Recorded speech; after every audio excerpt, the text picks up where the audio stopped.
Do you own a Mitsubishi Triton and have issues with power over 3000 RPM?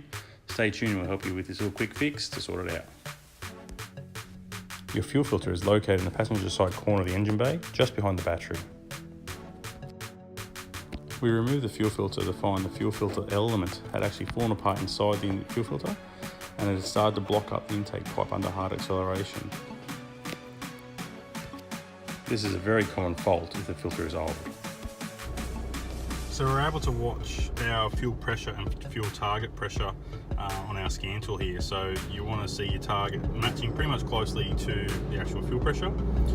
So on this car, before we replaced the filter, we could see that the fuel pressure actual and fuel pressure target, once it went over about 3000 RPM, would fall over, which means we lost fuel pressure. So now we've got a new fuel filter in. Our fuel pressure is matched the whole way